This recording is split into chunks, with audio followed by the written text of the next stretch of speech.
have a little chat about what's been going on in Syria for the past almost week or so.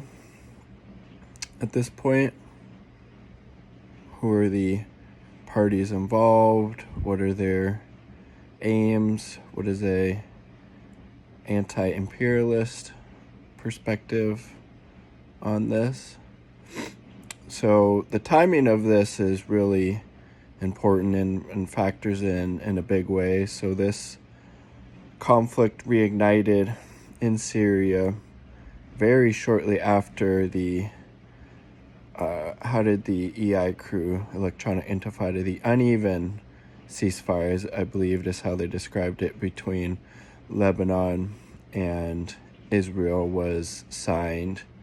This is important in a big way because during the start of this dirty war or proxy war that was initiated under Obama, Hezbollah played a pretty big part on the ground in Syria in fighting back these Islamic extremist groups like, Syria and Al-Qaeda, the so-called moderate rebels. Hezbollah played a large part in fighting back those forces on the ground.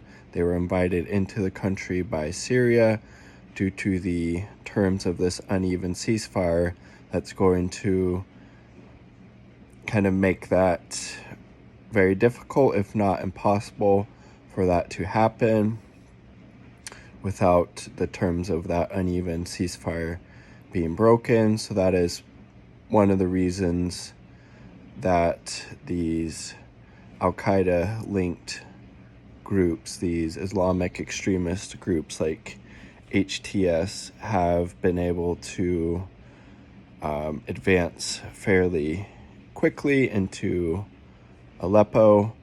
And who are the forces behind funding these groups? Where are they getting their weapons and funding from? So when this proxy war first started, Saudi Arabia was giving them tons of money and weapons. They were being trained. Al-Qaeda in Syria, Jake Sullivan in that email, who's now Biden's national security advisor, told Hillary, that Al-Qaeda in Syria is on our side. Okay, so that's who the U.S. was funding and supporting when this dirty war started back in 2014? And so that's who the U.S. was funding at that time, again, with Saudi Arabia, the Gulf monarchies, UAE, Qatar, Turkey, and Israel. Israel was funding, or at least providing arms to Al-Qaeda in Syria, and they were also providing medical treatment for when those Al-Qaeda soldiers would get injured. They would be taken into these Israeli field hospitals and given medical treatment and then sent back into battle. So again, all of that to show, particularly within the U.S., right? It's not about standing up to the brutal dictator Assad and, champion human rights and democracy when the U.S. had been funding and training these groups that would literally behead people, right? So it all has to do with serving the imperial interest of the U.S. empire and its vassals in the region, like Israel, and also the timing of it. And then, so what I mentioned before about Hezbollah not being able to help out like they had in the past, it goes both ways because Iran, is able to help the resistance in a lot of ways, weapons, etc. And the land bridge that goes through, connects Iran to Syria to Hezbollah.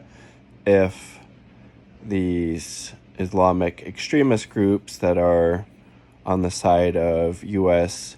imperialism and the Zionist regime in Israel if they're able to weaken or institute regime change in Syria that would deeply impact the resistance forces in the region, that would weaken Hezbollah, which would be very problematic, obviously. And who's funding these groups right now? I mean, again, Israel has funded them in the past. They're definitely getting support and funding from Turkey right now.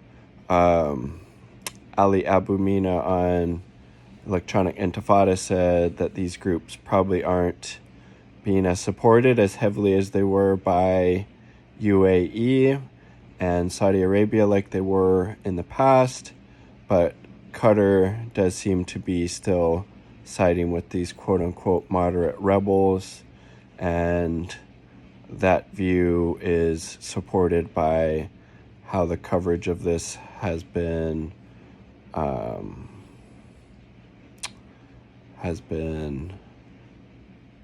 reported on by Al Jazeera Arabic, which is kind of funded and controlled, right? It's an arm of the Qatari government. And obviously, the U.S. would be supporting Al-Qaeda again in Syria because it serves U.S. imperial interests. Because again, weakening Syria would benefit, the U.S. because that's getting rid of another part of the axis of resistance. And again, it has nothing to do with the Assad government or Assad as a person, because was it the USA and I believe UAE, there was a news article that talked about how they would take the sanctions off of Syria if Syria broke ties, ended their relationship with Iran. Okay, so again, it has nothing to do with the people of Syria or the US or these other interests wanting what's best for the people in Syria. They're not concerned about human rights or democracy or saving people's lives or promoting peace or any of that stuff, right? Anytime they say that, it's complete bullshit. They're lying through their teeth. Because if that was actually the case, they would not, again, be supporting and arming these religious, fanatical, extremist groups that just sow chaos, death, and destruction wherever they go. So again, it's not about promoting peace or democracy or human rights, because if that was the case, these interests that are funding and supporting these outside agitators, right? Because vast majority of the people in these groups aren't from Syria. If that was actually the case of wanting to promote, human rights and democracy, you would be letting Syria and any other country, for that matter, have the right to self-determination, respecting their sovereignty, when in reality the exact opposite is happening. So hopefully an anti-imperialist perspective is not supporting these Al-Qaeda linked and funded groups that are serving U.S. and Israel and Turkey's imperial interest and geopolitical interest.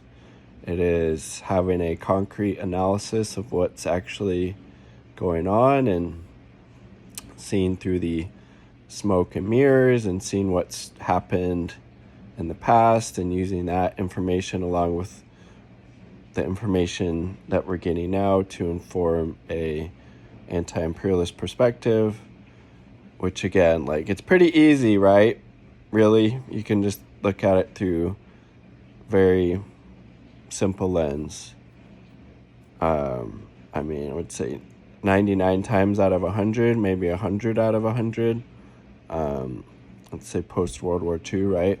Whatever side the U.S. and the West are probably supporting, that's going for imperialism and war and white supremacy.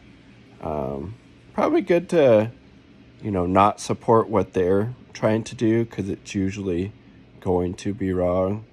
I don't know. I'm going to get some reading done. Go to bed. Peace.